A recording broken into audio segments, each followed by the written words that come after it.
You feel it before you name it, the quiet swivel from being looked at by something vast to realizing that same vastness is looking out through you. For a long time, you interpreted coincidences as nods from elsewhere. Now your inner instruments register a different contour, not an external spotlight, but a lamp you can angle. Observation hasn't stopped, it has deepened. The lens is in your hands. Here's the pivot. Being observed isn't a surveillance story, it's a system story. Awareness notices awareness. Like an antenna that once only received, you begin to transmit with intent. The sensation is subtle at first, more clarity in your breath, a steadier pulse when choices appear, a gentle magnetism that wasn't there yesterday. None of this needs to be supernatural. It's regulation meeting attention, attention meeting selection, selection meeting consequence. Zoom in. You've been waiting for permission from events. You thought the green light would be a perfect sign, a trumpet, a door sliding open with cinematic grace. What arrives instead is functional, a workable calm, an inner yes that doesn't shout. You test it in small ways, how you enter a room, how you hold eye contact, how you set the pace of your day. The returns are modest and reliable, fewer misfires, cleaner endings, less noise around the signal. Now widen the frame. Observation, in practice, is what you feed with steady noticing. When you dwell on turmoil, the pattern thickens. When you dwell on possibility, options sharpen. The shift you're making is from untrained drift to deliberate viewing. You are not forcing outcomes. You are choosing what earns your gaze long enough to gather form, like a photograph resolving in a dark room. That is not magic. That is method. Ground it in your body. Your nervous system is the literal mounting for the lens. High agitation narrows your aperture and skews color. Calm expands it and corrects tone. You don't command a field well from a shaking hand, so you start with steadiness. One slow inhale, one longer exhale. Shoulders drop, tongue relaxes. Vision softens its grasp on edges. You mark this as your first operating protocol. Regulate before you direct. Test for coherence. Are your thought, feeling, posture, and micro-choices pointing the same way? If your words say, "I'm ready," while your breath gasps and your spine curls, the transmission carries static. Alignment is less about theatrics and more about congruence you can feel. Attentive, grounded, honest. When you move from there, even small requests land with more authority. Run the protocol. Name what you are actually selecting: clarity, relief, momentum, repair, right fit opportunities. Not every noun must be a trophy. Sometimes the most powerful command is for unglamorous sufficiency, the next aligned conversation, the clean boundary, the timely no. Precision lowers friction. Precision makes the field's job easier. You are not micromanaging reality. You are tightening the instructions so the orchestra knows which score to open. Hold the paradox a moment. You were sure that being observed meant an audience beyond the veil. Maybe, maybe not. Either way, the more game-changing insight is simpler. The part of you capable of witnessing is the part of you capable of steering. Witnessing without steering is drift. Steering without witnessing is force. You are here to practice the braid. See clearly, then steer lightly. Here's the safety rail. Command without coercion. Power with, not power over. You are not bending other people's arcs. You are adjusting your stance so the currents you meet can carry what aligns and release what does not. When you issue an instruction, include your ethics in the syntax. What serves my integrity and the wider fabric? Signals encoded with honesty propagate cleaner. They return fewer unintended costs. Now for the image that stays with you. You once tried to change channels by touching the screen. Hectic, exhausting, mostly ineffective. The handprints remain, the picture doesn't. The remote was always reach, never hidden. Coherence is the battery. Selection is the button. You lift your gaze from the glass and stop fighting pixels. You choose. Seal the selection. Today, you practice in a small arena. One conversation, 1 hour of work, one route home. You regulate first. You decide what quality you're increasing. You let attention dwell there, longer than habit would allow. You do not demand fireworks. You ask for evidence. You collect it. a kinder tone, an easier stride, a right place, right time crossing. Evidence begets confidence. Confidence begets cleaner selections. Cleaner selections change what returns. This is the turn from observe to operator, not a coronation, a calibration. You do not need worthy myths to begin. You need a workable protocol, a body you can calm, and a mind willing to select with honesty. Keep the lens steady. Keep the signal simple. Keep the responsibility real. You're not waiting for the field to choose you. You're learning how to choose. Coherence is the switch that flips the entire system from idle into operative mode. Without it, all the brilliant metaphors about antennas and fields remain poetic, but not practical. You've already noticed this in fragments times when your breath was shallow and your choices scattered, nothing aligned. Compare that to the rare intervals when your pulse slowed, your breathing synchronized, and suddenly things clicked. That difference is not mystical indulgence. It is physiology merging with attention. It is coherence. Here's the pivot. Coherence isn't just emotional calm. It is measurable integration across systems, your heart rhythm, your neural firing, your subtle electromagnetic field. When those systems stabilize into smooth patterns, the field around you listens differently. Noise becomes music. Randomness folds into order. Without coherence, your commands arrive garbled, like static-filled transmissions that never reach the receiver intact. Zoom in. What does coherence feel like? Practically, your chest unclenches. Your thoughts stop running 3 parallel monologues. The corners of your mouth soften without effort. You don't feel euphoric. You feel steady. Imagine the string of a violin tuned to exact pitch, neither slack nor overtight. That's coherence in the body, an even tension that allows resonance instead of distortion. Now, widen the frame. Many traditions stumbled onto techniques for cultivating this state: breath cycles, chanting, movement patterns, meditation. Each one is a tool for stabilizing the oscillations of the nervous system. Science calls it heart rate variability coherence. Mystics call it inner stillness. Both point to the same threshold, a body that can host elevated information without fracturing. You cannot stream high-frequency data through a cracked wire. The first job is repair. Ground it in your body. Right now, try a simple ratio. Inhale for a count of 4. Exhale for a count of 6. That longer exhale cues your vagus nerve, which softens the stress response and nudges your entire system toward balance. Don't underestimate this. A few rounds can shift you from reactive static to receptive clarity. This is not a warm-up. This is the operating environment for quantum command. Run the protocol. Check alignment across 3 levels. 1 breath steady and rhythmical. 2 emotions not suppressed, but settled enough to observe without drowning. 3 attention anchored, not darting every second. When all 3 line up, coherence is active. That's when you can issue signals the field will echo with fidelity. Without this triple alignment, you may still command, but the results will be fragmented or inconsistent. Test for coherence. Imagine an inner dashboard. If the dials for breath, mood, and focus all read green, proceed. If one flashes red, pause. You wouldn't launch a spacecraft with a critical system offline. Why launch a quantum command with your emotional core spinning out? This isn't superstition, it's operational logic. Stable input yields stable output. Hold the paradox a moment.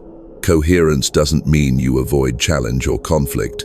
It means you can hold center even as external turbulence intensifies. Think of a lighthouse. Storm waves crash, wind howls, but the beam rotates steadily.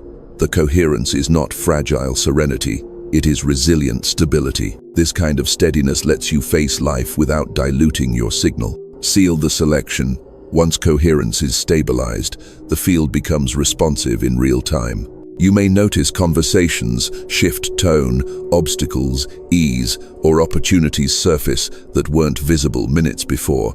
Track these small evidences. They are proof of signal. You don't need fireworks. You need repeatable confirmation that coherence changes outcomes. Collect the data. Let the data build your confidence. Here's the takeaway. Coherence is not an accessory to quantum field command. It is the on switch. Without it, the system doesn't respond consistently. With it, the system opens channels that make advanced practices possible. Treat coherence as sacred ground. Before you try to command probabilities, command your own physiology. The field listens most clearly when you are steady enough to listen to yourself. The observer's lever is not a metaphor you keep on a bookshelf. It's a hand tool you actually pick up. Once coherence steadies you, the next move is learning how observation itself operates as a selector inside the quantum field. This is where most people stay vague. They think of watching or visualizing as passive dreaming, yet every moment of sustained attention is already sculpting outcomes, whether you mean it to or not. Here's the pivot. In physics labs, the double-slit experiment showed that particles behave like spread-out waves until a measurement forces them to choose a position. The popular story stops there. What matters for you is the principle, not the lab coat. Attention behaves like a measurement. When you dwell long enough on a thought, an image, or an expectation, you collapse a range of options into one stream of experience. You're not peeking at a reality that was fixed all along. You're participating in the fix. Zoom in. This is not about staring harder. It's about sustained, congruent focus. A glance does little. A steady gaze reorganizes probabilities. If your nervous system is calm and your emotions congruent, the field treats your attention as a precise measurement instrument. If you're scattered or conflicted, your attention acts like a faulty sensor producing blurry data. The field still responds, but the result is a hazy superposition of mixed signals. Now widen the frame. Think of your day as a series of tiny slits through which possibilities pass. Each time you dwell on a worry, you're measuring a fearful outcome and granting it mass. Each time you return to a chosen quality, gratitude, precision, curiosity, you're measuring that into the fabric of your experience. This is why random thinking produces random life scripts. It's not punishment, it's physics of selection. Ground it in your body. A quick test when you picture an outcome. Notice your jaw, your stomach, your breath. Are they tense or neutral? If your body tenses, your measurement is split between desire and doubt. Release the tension first, then look again. The field reads your whole system, not just the image in your mind's eye. Run the protocol. Pick one small area, an upcoming meeting, a creative task, a conversation. Define the quality you want to amplify: calm clarity, constructive dialogue, timely insight. Spend 60 seconds breathing into that quality while holding its image lightly. Don't strain, don't chant. Just breathe and look. This is you practicing collapse with coherence. C2. Test for coherence. After you release the image, return to neutral. Don't clutch it like a demand. Observe your environment over the next hours or days for micro shifts matching your chosen quality. Document them. This turns mystical hunches into trackable data. The practice becomes an experiment you can refine rather than a belief you must defend. Hold the paradox a moment. You're not conjuring something from nothing. You're selecting from what already exists in potential form. In the quantum model, every configuration of your life is simultaneously real until observed. Your job isn't to make it happen. It's to aim your measurement with enough steadiness and honesty that the optimal possibility becomes the one you land on. Seal the selection. The observer's lever only works as clean as your integrity. If you try to measure one thing while secretly wanting another, the field averages your signals. So start with qualities, not specifics. Clarity before contract, congruence before cash, safety before speed. As your skill grows, you'll collapse more detailed outcomes with the same steadiness. This is the hinge between drift and deliberate shaping.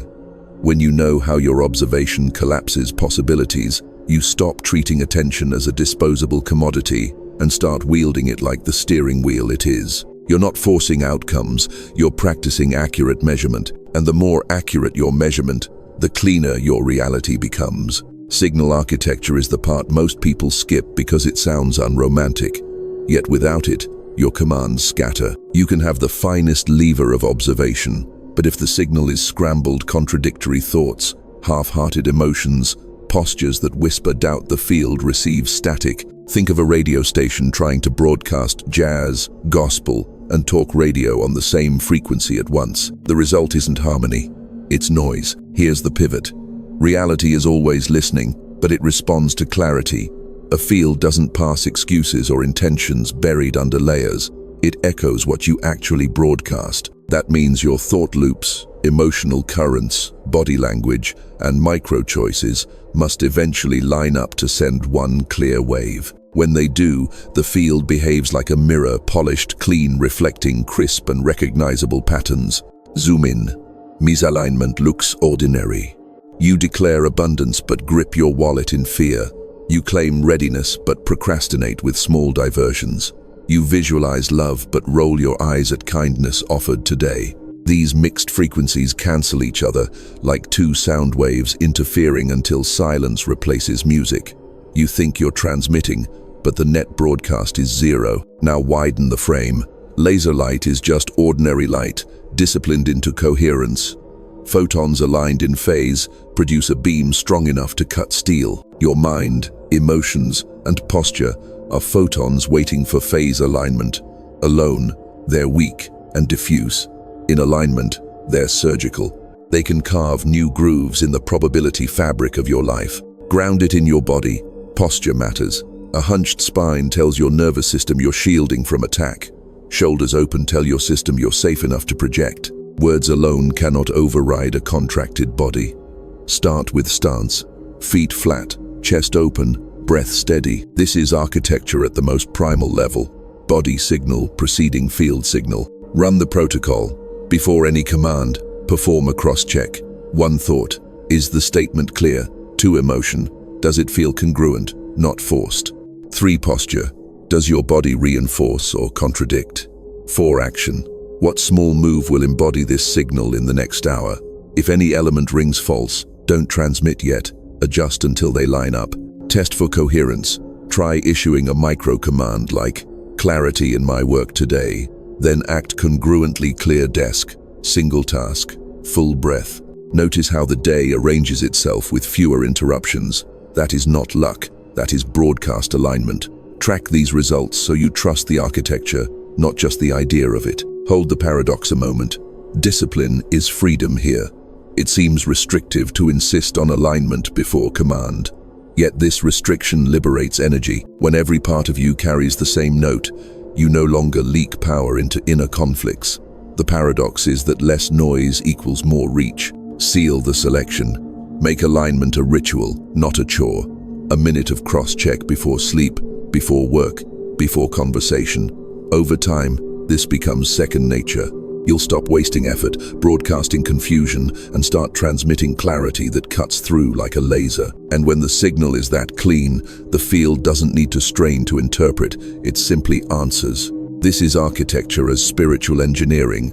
No incense required, no chants necessary. Just disciplined alignment, thought, emotion, posture, and action until what you send is unmistakable. Then reality can only reply in kind. Identity is the operating system running beneath every command you attempt. You can adjust thoughts and emotions on the surface, but if the underlying software says you are small, unworthy, or fragile, the field interprets all signals through that code. You don't attract what you think you deserve, you attract what your identity continuously broadcasts. Here's the pivot. Your sense of self is not fixed hardware.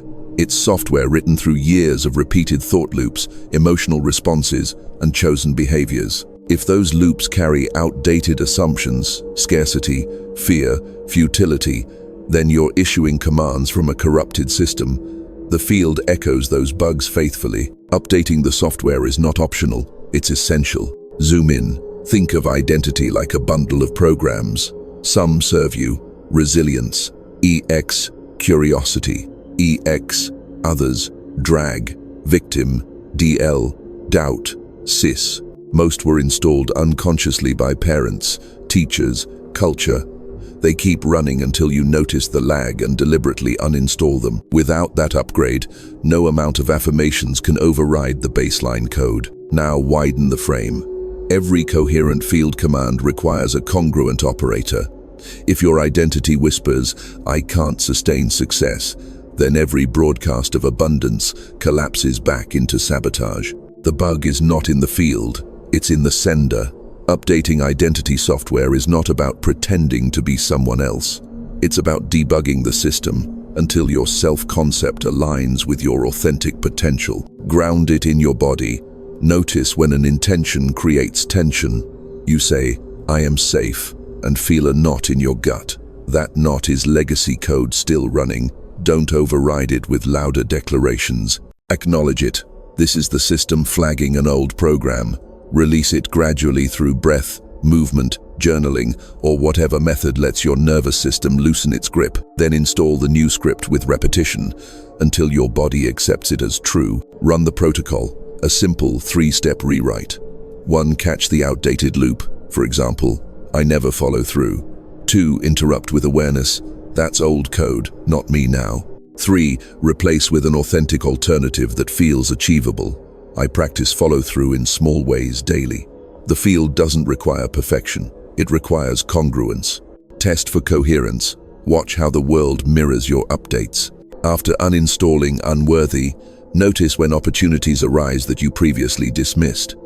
After installing capable, observe how challenges feel navigable instead of overwhelming. Keep logs. Treat it like software versioning, V1, 2, V1, 3. This helps you track that identity. Changes are not theoretical. They generate measurable differences in response. Hold the paradox a moment. You are both the programmer and the program. The identity that issues commands is the same one you are constantly rewriting.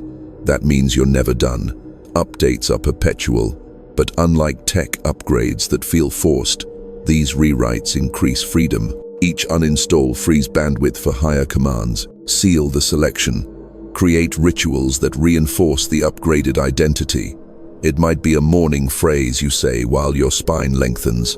It might be a nightly review where you note evidence of the new code running. Over time, the upgraded self becomes the baseline, not the aspiration. This is identity as software, not destiny. Stop trying to run next-generation commands on obsolete code. Debug, rewrite, install. The field responds to the operator. You are, not the mask you perform. When the software updates, every broadcast becomes cleaner and reality updates with it. Nonlinear causality is the piece that rattles the old worldview most. You were trained to believe that causes line up neatly, like dominoes. Push one, the next falls, and so on. Yet as your coherence grows and your identity code updates, you begin to sense another logic at work where timing, resonance, and subtle alignment matter more than brute force. Here's the pivot. The quantum field doesn't respond in straight lines, it responds in patterns.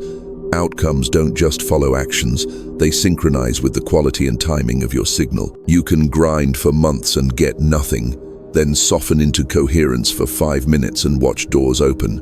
That's not magic, that's nonlinear causality at play. Zoom in. Think of a gardener. They don't plant a seed and then yank at the soil every morning demanding sprouts. They plant, water, trust the seasons, and harvest when conditions ripen. Effort is present, but it's aligned with timing. Force alone doesn't accelerate germination. In the same way, your commands aren't judged by effort but by whether they're issued at resonance points, moments when your signal meets readiness in the field. Now widen the frame. Music offers another model. A conductor doesn't play louder to accelerate the violins. They cue at the precise beat, too early or too late, and the piece fractures. When you're in resonance, outcomes don't arrive through pushing, they arrive through timing.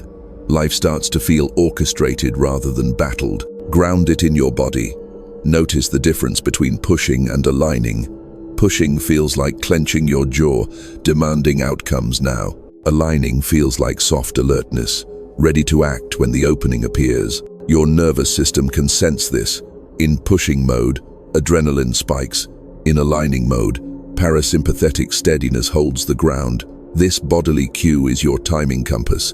Run the protocol. When you feel urgency, pause. Ask, is this the field opening a window, or is this my fear of missing out? If it's fear, return to coherence. If it's a true window, action will feel clean, not frantic. Practice acting only on the clean cues. This teaches your system to distinguish resonance from panic. Test for coherence. Look at recent events. Which flowed easily when you waited for the right timing? Which collapsed when you forced the sequence? Patterns will emerge. Use them as feedback. The field is teaching you its rhythm if you're willing to watch. Hold the paradox a moment. Nonlinear doesn't mean chaotic. It means outcomes can leap across expected sequences when resonance is achieved. A job offer arrives without interviews. A solution appears before the problem peaks. This feels miraculous but is simply the field reorganizing probabilities through coherence and timing. Seal the selection.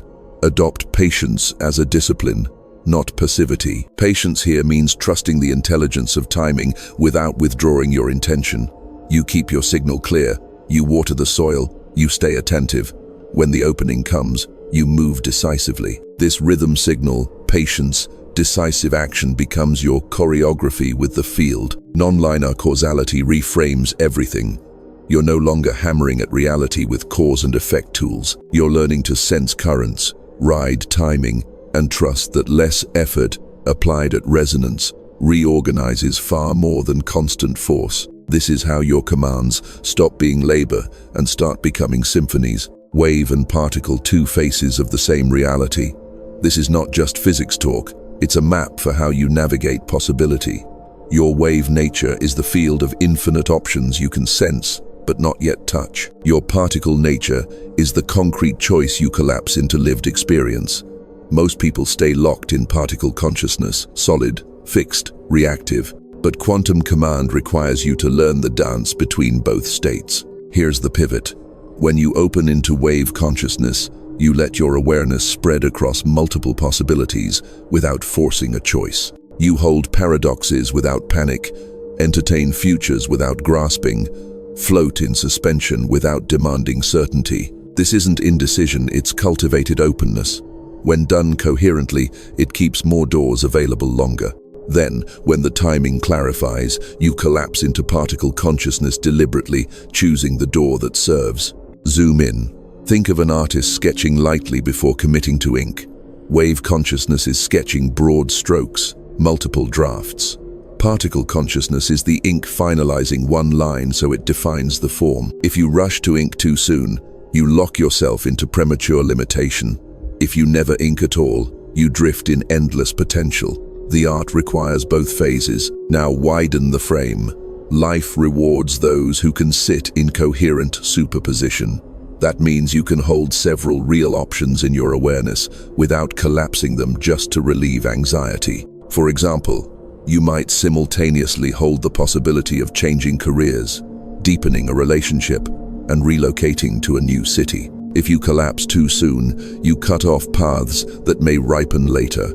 If you delay collapse indefinitely, you waste momentum. The mastery lies in timing the collapse with clarity, not fear. Ground it in your body. Notice your somatic cues when facing multiple options. Anxiety tenses the gut, narrows the eyes, makes you want to decide quickly just to relieve the discomfort. Coherent superposition feels different. There's a steadiness in the breath, a curious spaciousness in the chest. That bodily signal tells you, I can hold these possibilities without rushing. They're not threats, they're options. Run the protocol. Pick a small decision space, say, how to spend an evening. Before defaulting to habit, open wave consciousness, name 3 different possibilities. Breathe with each for a few moments, feeling their textures. Then pause. Ask, which one resonates cleanest right now? Collapse into that choice without guilt. You've just practiced oscillating between wave and particle consciously. Test for coherence. After the collapse, track results. Did the choice feel aligned, or did it carry residue of avoidance? This data matters. It trains you to sense the difference between collapsing to relieve pressure and collapsing because the field signaled readiness. Hold the paradox a moment. Ambiguity isn't weakness. It's capacity. The ability to sit with open options is itself a form of strength, because it prevents premature foreclosure of better realities. Yet, the willingness to collapse when the cue arrives is equally vital. Mastery requires oscillation, not fixation. Seal the selection. Commit to practicing this oscillation. Once a day, consciously expand into wave. Imagine multiple futures, multiple moves, then consciously collapse into particle. Select one and act. Over time, this becomes fluid, natural. You stop fearing ambiguity and stop worshipping certainty. Instead, You ride the rhythm, expand, select, expand again. This is the navigation skill most people never develop. They think reality is either rigidly determined or endlessly fluid. The truth is both, and you are the navigator. Wave to explore, particle to live. Repeat. That cycle is the essence of commanding your field. Precision and surrender, two words that sound like opposites, yet together they form the paradox that unlocks advanced command. You've already practiced coherence, alignment, and the wave-to-particle dance. Now comes the delicate art of asking exactly while releasing completely. Here's the pivot. Most people either micromanage reality or throw up their hands in blind faith. Both approaches fail. Micromanaging jams the system with rigid detail. The outcome must look like this: arrive by that date, through this person. Blind faith abandons specificity altogether. Whatever, whenever. The field responds weakly. Command requires the third path, precise intention, paired with surrendered delivery. Zoom in. Think of it like setting GPS coordinates. You choose a clear destination, the quality, the experience, the outcome band. That's precision. But you don't dictate every turn or traffic pattern. You allow the navigation system to find the route. That's surrender. If you insist on one exact street, you may trap yourself in traffic when a better road was available. Now widen the frame. Many traditions hid this principle under prayer, ritual, or mantra. They asked for rain but did not specify the exact hour. They asked for abundance but not the currency denomination. They paired clarity of need with humility about delivery. This is the same principle, stripped of cultural wrapper. You name the frequency, then step back. Ground it in your body. Notice when you're over specifying. The jaw clenches, breath shortens, mind loops. It must be this way. It must be now. That's control, not command. Release. Relax your shoulders. Name the quality instead. Not this client by Friday, but aligned opportunities that sustain me. Your body softens. The signal clears. Run the protocol. Step 1, articulate the essence, what quality you want amplified. Step 2, set broad parameters of safety and integrity, this or better, aligned with my highest coherence. Step 3, release the how and who. Step 4, act on cues that appear without over-analyzing. Test for coherence. Try this with a modest intention. Specify clarity in decision-making within 24 hours. Then let go of how it must arrive. Watch. Maybe a conversation sparks insight. Maybe a dream provides direction. Maybe silence clarifies. If clarity arrives through an unexpected route, you've proven the paradox works. Hold the paradox a moment. Surrender is not passivity. It is trust in the field's intelligence to coordinate variables beyond your perception. Precision is not rigidity. It is clarity sharp enough to give the field something to echo. Together they form a signal that is strong and flexible. Seal the selection. Ritualize both halves. Precision in the morning state, one clear quality you're commanding. Surrender in the evening, release. Attachment to how it must appear. This rhythm stabilizes the paradox until it becomes muscle memory. This is surrendered precision, the art of defining without dictating. It prevents the chaos of vague requests and the exhaustion of over-control. When you master this, you stop fighting the field and start partnering with it. And the field, relieved of your micromanagement, can finally deliver in ways that surpass your imagination. Integration under stress is where many stumble. It's easy to feel coherent when the environment is calm, when meditation lands, when synchronicities line up like pearls on a string. But the real test of command is not in quiet gardens, it's in storms. The field doesn't stop responding when chaos arrives. It amplifies whatever you broadcast in that chaos. Here's the pivot. Stress is not your enemy. Stress is a stress test.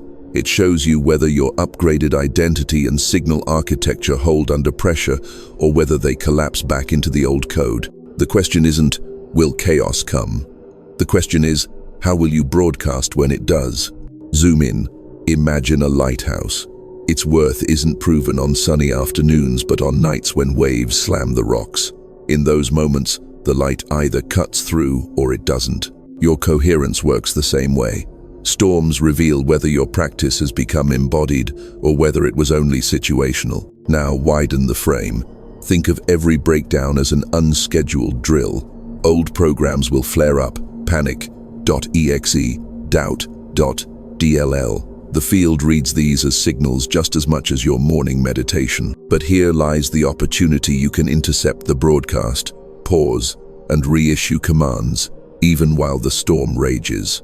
This is not failure, it's refinement. Ground it in your body. Stress collapses, posture, hunched shoulders, shallow breath, racing pulse. Your first move is not to shout new affirmations, it's to reclaim the body. Stand, stretch, exhale longer than you inhale. Send the nervous system the message, we are safe enough to choose. Until the body stabilizes, the field only hears static. Run the protocol. Step 1, notice the trigger without judgment. Step 2, re-establish coherence through breath or posture. Step 3, simplify the command. Don't try to orchestrate symphonies mid-storm. Ask for clarity, calm, or the next right action. Step 4, act small, not grand. One clean choice stabilizes more than grand declarations you can't embody. Test for coherence. Look back at your last stressful episode. Did you spiral or stabilize? If you spiraled, no shame, log it. If you stabilized even slightly, mark it as proof of progress. These logs turn storms into data, not just pain. Over time, you'll see resilience build in real numbers. Hold the paradox a moment. Chaos doesn't mean you're off path. It often signals reorganization, the old structure breaking so the new one can anchor. What feels like collapse is frequently a recalibration. Instead of asking, "Why is this happening to me?" shift to, "What is the field reconfiguring through me?" This question turns despair into participation. Seal the selection. Craft a contingency ritual, a phrase you anchor to, steady signal, even here. A breath pattern you default to, inhale 4, exhale 8, a body move that resets your stance. When stress hits, deploy the ritual automatically. This is your emergency protocol, your firewall against regression. Integration under stress is the crucible of mastery. It shows the field you can hold signal integrity when the environment wobbles. That steadiness earns access to deeper command protocols because the system trusts you not to amplify chaos into catastrophe. Stability in storms isn't just survival, it's evidence you're ready to scale. Ethical power is the safeguard and the amplifier of everything you've built. Without it, the signal corrodes. With it, the signal expands beyond you and becomes sustainable. You've learned coherence, observation, signal clarity, identity updates, nonlinear timing, wave navigation, surrendered precision, and stress integration. Now comes the truth. The field doesn't just mirror you, it also threads you into the collective. Every command ripples outward. Here's the pivot. Power without ethics amplifies noise. You can stabilize, align, and issue coherent commands. But if the intent carries manipulation, domination, or disregard for others, the field responds with backlash. This is not morality as punishment, it's mechanics. Dishonest signals collapse coherence. Authenticity is the encryption key. Zoom in. Your electromagnetic signature is not private. It radiates into the same probability field that others inhabit. When you broadcast with hidden agendas, those contradictions echo back. They may manifest as unstable results, sudden reversals, or outcomes that rot at the core. You can't hack the field. The checksum is always integrity. Now, widen the frame. Great traditions knew this. That's why advanced teachings were gated, not to hoard secrets, but to prevent immature operators from destabilizing the shared reality. Today, the gate isn't a teacher or temple, it's coherence plus ethics. Only when you demonstrate stable, benevolent broadcasting does the field allow larger-scale influence. This protects both you and the collective. Ground it in your body. Notice how your system feels when you imagine using these tools for pure self-gain at others' expense. Tension rises, breath shortens, the body flags, incongruence instantly. Contrast that with imagining contribution, mutual benefit, or service. The breath deepens, posture eases, energy feels cleaner. That bodily cue is the field reminding you integrity is resonance. Run the protocol. Before issuing significant commands, run a 3-part ethical check. 1. Does this intention respect my own coherence? 2. Does it respect the autonomy and dignity of others? 3. Does it contribute to the wider field rather than drain it? If all 3 align, transmit. If not, refine until they do. Test for coherence. Try applying this to a desire. Suppose you want financial expansion. Frame it as resources that sustain me and allow contribution. Watch how opportunities arrive that not only support you, but also ripple benefit outward. That's ethical power in action, amplification through reciprocity. Hold the paradox a moment. Ethics may feel like a limit, but in practice, it's an amplifier. By setting boundaries that safeguard dignity and contribution, you increase the trustworthiness of your signal. The field responds to trustworthy operators with larger bandwidth. The paradox is simple. The more you align with collective benefit, the more power flows through you. Seal the selection. Draft a personal charter. It doesn't need to be long. A few lines that encode your guiding principles: integrity, reciprocity, alignment, contribution. Review it before major commands. Let it serve as both compass and safeguard. Over time, this charter becomes woven into your signal, and the field recognizes it automatically. Ethical power transforms command from a personal experiment into a collective contribution. You stop asking, "What can I get?" and start living, "What can flow through me to serve?" That orientation not only protects you from backlash, it opens doors to synchronicities and support networks you could never summon alone. This is the threshold where individual command becomes collective evolution. You've traveled through a map most people never realize exists. From being observed to becoming the observer, from observer to operator, from operator to a participant in something larger. You've seen coherence as the on switch, observation as the lever, signal clarity as the architecture, identity as software, timing as orchestration, wave and particle as navigation, precision and surrender as paradox, resilience as integration, and ethics as amplification. Together they form not a doctrine, but a living practice. Here's the pivot. Nothing in this journey requires you to believe blindly. The field responds not to belief, but to coherence, repetition, and honesty. You can test each protocol yourself. You can log evidence, note results, refine approaches. This isn't about adopting another philosophy. It's about reclaiming the operating system already running inside you. Zoom in. Today, you can try one simple exercise. Regulate your breath. Inhale 4, exhale 6. Choose one quality to amplify clarity, steadiness, curiosity. Hold it gently for a minute. Release it. Go live your day. Then, track what aligns with that broadcast. The data you collect is your proof. Every entry adds weight to the truth that you are already commanding more than you once believed. Now widen the frame. There is no finish line. The field is infinite, and your consciousness is infinitely adaptive. Each practice, each refinement, expands the bandwidth through which you operate. And as your signal strengthens, your influence on the collective strengthens too. You are not just reshaping your private life, you are tuning the fabric shared by all. That responsibility is immense, but it is also a gift. Hold the paradox a moment. The most powerful commands you issue may not be the ones you declare aloud, but the states of being you embody silently. Your calm in a storm, your steadiness in conflict, your integrity in temptation, these broadcast farther than any affirmation ever could. Seal the selection. Let this closing be gentle, not grand.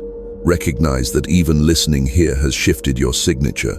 Your breath has carried coherence into the field. Your awareness has tuned itself toward command. What unfolds next will depend on how consistently you choose to live the protocols rather than simply remember them. If you feel called, reflect on this practice daily. If you feel ready, share it with others in ways that honor their readiness. The point is not to spread a doctrine, but to radiate coherence, one person at a time. The observation phase is long behind you. The command phase is active. From here forward, each choice you make is a broadcast. Each broadcast is a seed, and the field always listening will grow whatever you plant.